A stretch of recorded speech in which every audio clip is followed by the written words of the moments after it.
তেলাওয়াত করতেছিলেন মাওলানা শাহিদ খুরশিদ রাহিমাহুল্লাহ। রাজস্থানে 2007 সালের ঘটনাটাকে ফেলে স্মরণ করাচ্ছি আপনাকে। এই কোরআনের বিরোধিতা করেছে আবু জাহল, আবু লাহাব, উতবা, শাইবা। আর আজকের জামানায় যারা কোরআনকে নিষিদ্ধ করার ঘোষণা দেয় তারাও কোরআনকে অপছন্দ করছে।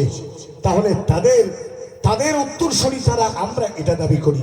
আমার বন্ধুরা, আমার মাওলানা শাহিদ খুরশিদ, আমরা যেমন আজকে তেলাওয়াত বক্তব্য শুনছি, এভাবে শাহিদ খুরশিদ রাহিমাহুল্লাহ কোরআন তেলাওয়াত শোনাতেছিলেন আর শ্রোতারা শুনতেছিল।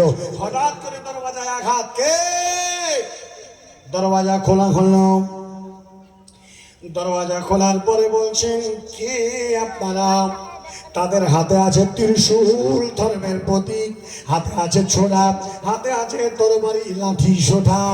বলতে আছে, আমরা রাজস্থান নয়, সারা ভারতবর্ষের মাটিতে কোনো কোরআনের আওয়াজ চলবে না। আমরা কোরআন বন্ধ করতে এসেছি, কোরআনটাকে আমরা নষ্ট করতে এসেছি।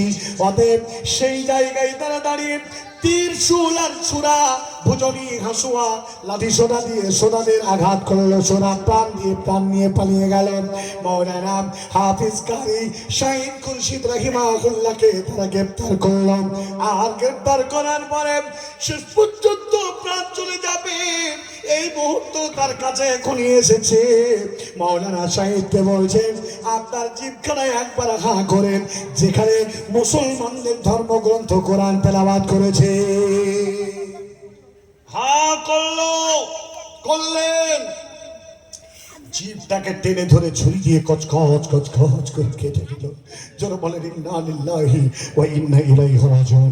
শুধু তাই নয়, কোন মানুষের লিসানকে যদি কেউ কেটে নেয়, কম্পালকে যদি কেউ কেটে নেয়, কশিম কালেও সে লোক কি আর কথা বলতে, যারা বলেন, পারবে না। জবান দিয়ে খাসি ছাগল যেমন কোরবানি দিলে জবাই করলে, আকিকা দিলে জবাই করলে, যেমন জবাই করলে তার অনুক দিয়ে, গলা দিয়ে যেমন রক্ত প্রবাহিত হতে হয়, তেমনটি তার মুখ দিয়ে হপ করে রক্ত বেরোচ্ছিল। মাওলানা শাহিদ খুরশিদকে অচেতন হয়ে যাচ্ছেন, আবার জ্ঞান ফিরে আসছেন। বলে, শেখ, তোমার পোশাক খোলো। শেষ পর্যন্ত তাকে সমস্ত পোশাক খুলে বিবস্ত্র করা হলো, সমস্ত জামা পোশাক খুলে নেওয়া হলো। এরপরে তার সঙ্গে তারা কি বেয়াদবি করলো! মানুষের নাবির নিচের সংগ্রাম, নারী আর পুরুষ ইজ্জত হলো সবচাইতে বড় সম্মানের কথা, ঠিক কিনা?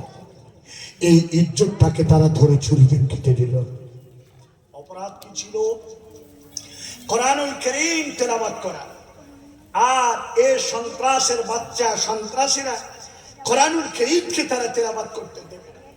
মাওলানা শহীদ যখন ঘাড়ি খেয়ে পড়ে গেলেন, তখনও ইন্তেকাল বা শহীদ হন নাই।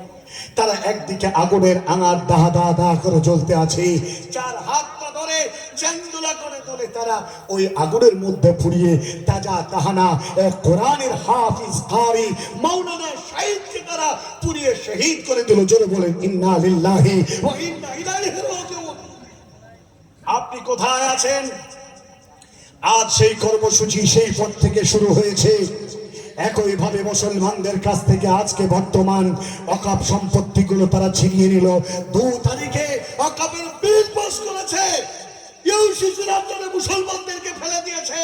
এদেশে মুসলমানদের কোনো অস্তিত্ব থাকবে না। অতএব আজ আমি আপনার কাছে বলতে চাই, সোচ্চার হয়ে যান। হে মুসলমান, তোমার জন্য বলেছে তোমরা ছাড়ো কোরআন। হে মুসলমান, তোমরা ছাড়ো কোরআন। না ছাড়লে পারবে না থাকতে ভারতের ভালো স্থান, না হলে তুমি চলে যাও পাকিস্তান। এই অবস্থায় যদি না তোমরা যাও, তাহলে তোমাদের হবে এটা কোন স্থান? প্রিয় ভাই সকল, আজ ওয়াকফ সম্পত্তি মুসলমানদের এমনই একটি প্রাণের সম্পদ, যারা দান ও খয়রাত করে গেলেন। এটা হলো 2টি ভাগে ভাগ করা যায়।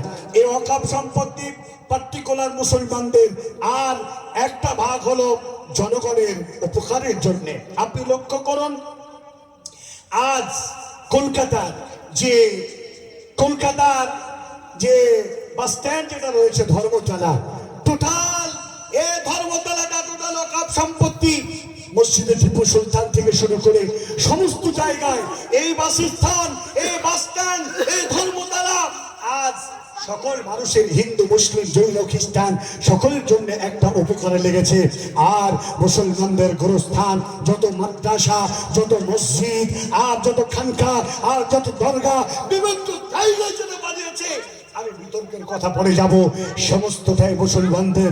আজকে তারা ওয়াকফ বিলকে পাস করে নিল।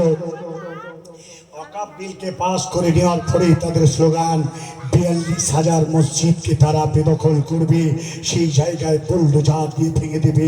আমি আজকে বলতে চাই, এই কালা কানুন, এই ওসিসির আন্ডারে, এনসিআরের আন্ডারে মুসলমানদেরকে ফেলে দিয়ে আজকে যে মুসলমানদের দুরবস্থা করতে চলেছে,